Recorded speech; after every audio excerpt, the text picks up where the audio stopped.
ફક્ત 3.5 દિવસની અંદર બાબુ ઇન્દ્રસેન પોપટના પાંજરાની માફક હાલક લોલક બોલી રહ્યું છે. એમ કેમ કરતું હોય છે? આવો તે કોણ કપટી જાગ્યો છે? મને હું ખબર જે મારું ઇન્દ્રસેન ભણાવી લેવા માંગે છે. એને હું કરું તો ચાલ એમના પર હું પ્રહાર કરું. કરો ને થોડા રહી ગયો. આજ મહારાજ બનાવેલા વજ્રના હથિયાર હા મારાથી કેમ પાછા પડે છે? બરાબર મોહનથાળ નહીં ખાતો હોય તો મને આમાં કઈ સમજણ પડતી નથી. અમને નહોતી ખબર પડતી. જ્યારે દેવોની સભા ભરાણી આ રામો ચોકડીએ ભરાણી જોઈ બપોરે. ત્યારે બ્રહ્માદેવ મને કીધું હું કીધું કે હે ઇન્દ્રદેવ, એ ઇન્દ્રદેવ તમે જ્યારે સંકટમાં હોય ત્યારે મને યાદ કરજો. આ તો ખરેખરના સંકટમાં તો બ્રહ્માદેવને બોલાવી મારી શંકાનું સમાધાન કરો. માર ઘરાને ટીકલી મંગાવ્યો.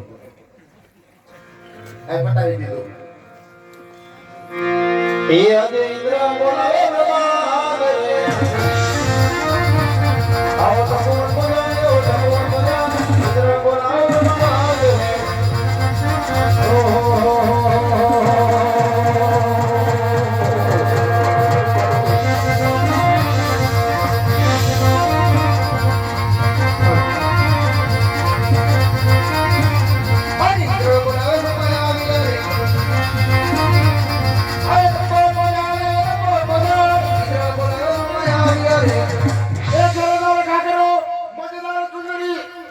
આની ડુંગરી ઉપર ડુંગરી ભાઈ વાહ. અરે કહું દે મિત્ર અત્યારે તો કોણ બોલાવવાનું કારણ ખબર નથી ને એટલે ધક્કો ખાધો. બાર વર્ષ નહીં, 12 માસ નહીં, ફક્ત 3.5 દિવસની અંદર આ જબાર ઉદ્દેશ્ય પોપટના પાંજરાની માફક હાલક લોલક બોલી રહ્યું છે. હે બ્રહ્માદેવ, તો હોય ઇન્દ્રદેવ. કાં તો મારા ઇન્દ્રસનને ડોલતું બંધ કરો, નહીતર આજ્ઞા આપો તો કાળા માથાના માનવીના તળથી મસ્તક જુદો કરો.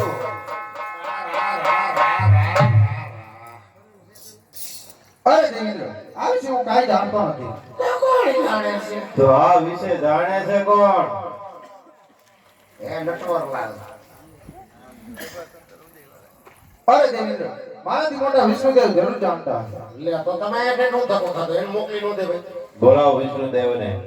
બોલાવો તમારે જેવું કોણ થાય? માહોલ તૂટી ગયો મારો. અરે બ્રહ્મા બોલાવે બોલાવે તો રે. અરે બ્રહ્મા બોલાવે બોલાવે તો રે.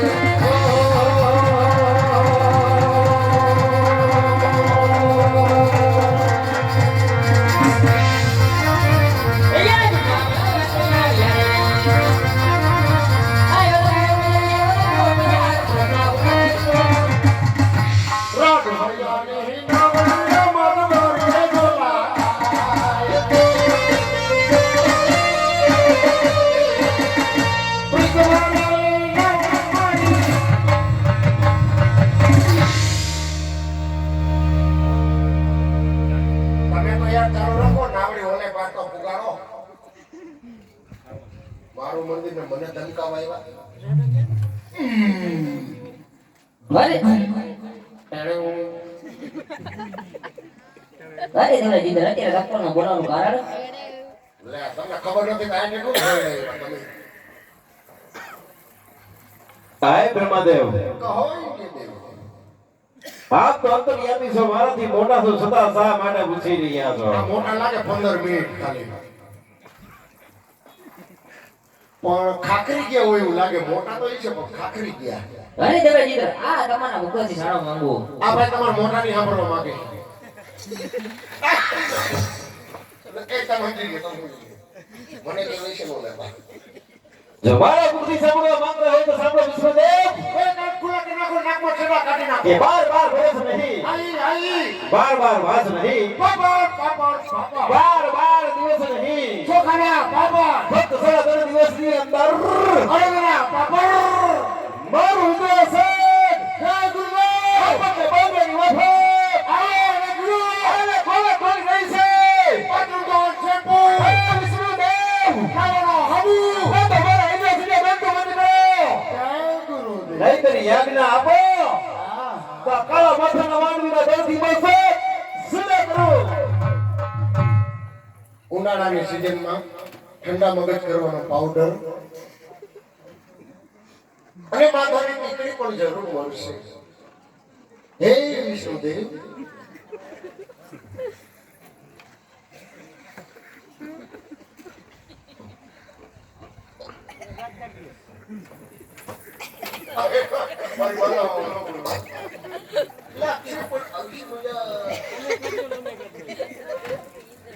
અરે દેવરા જીંદરા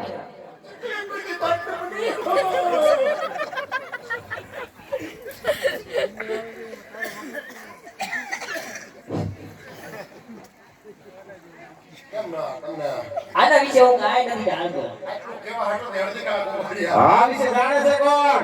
નટુ કાકા, દેવી કાળા. મારી મુલાકાત શંકર જરૂર જાણતા હશે. તો બોલો બોલો મથને. એનું અહીંયા શું કામ છે ભોળાનાથ? હાલો જે થાવું એ થાય. હવે બોલાવો ને તમારે જેવું કોણ થાય?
એવા ભગવાના એ સર્વે ભોળાનાથ બના દો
વલીરામ જાજુમાં તમે દ્વારકા જાઓ, દ્વારકાનો નાથ ગોણકે રહ્યો છોડ આસુ બાબા એ તમારો જરૂર ઢોકળા ભાગ છે.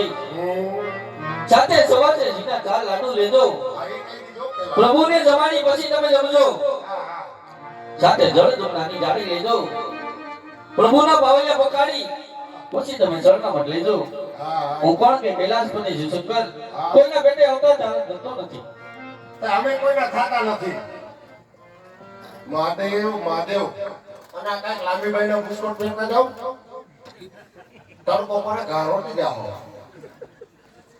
મહાદેવ ભોળાનાથ થોડા ઉંમરમાં આવી ગયા હતા. ભારત લેટેસ્ટ હતા. પિયર થી આવ્યા જ લાગે છે.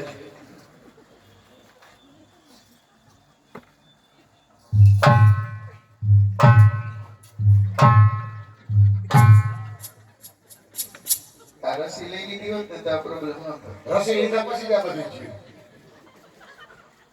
આ રસીના કારણ નથી તો આપણે કઈ જણા તમને ન બોલાવ્યા ધબાધબી બોલાવી ગયા. મને ક્યાં ખબર છે? એ તમે શું કરતા હતા? તો પૂજા કરતો હતો. કઈ નહીં. આ દેખો ફેરો તો માળા કરતા હતા.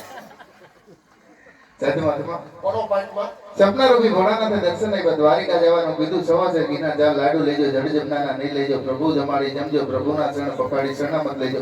મારે જવું છે દ્વારિકા. વાહ. કોકરો લોકોને છેલ્લા ઢગલ ઢગ. આમાં મને કાંઈ ટકો પડ્યો નહીં. પણ તમે કાયમ રમો તો હજી ટપો નથી પડ્યો. ઓલા કાયમ આના વસ્તુ ન હોય ને કાયમ તો નવું નવું કાઢો. ના ના આ તો બધી બાપુ રેગ્યુલર જ આવે. ઓહો રેગ્યુલર આવતું એટલે જો કેવું રેગ્યુલર લાડવા લઈ જવાનું કીધું ગુજરાતીમાં કહું. હા ક્યાં ઠેકાણે? દ્વારકા હું લઈને આવ્યો. હાલી નહીં હો. ત્યાં હું લઈને આવ્યો. હાલી એ તો ધમો હોન્ડા લઈ આવ્યો. તો એનું હોન્ડા લઈ લો બે ભાઈ પદાવી જાય. વીમા બાકી હો. એ તો ભરે જાય. હે મારે હાલીને લાડવા લેવા જવાનું. એ વીમા જેટલું ગાડી કિંમત નહીં ઉડી. સારો મહિના દ્વારા હાલ ત્યાં બધા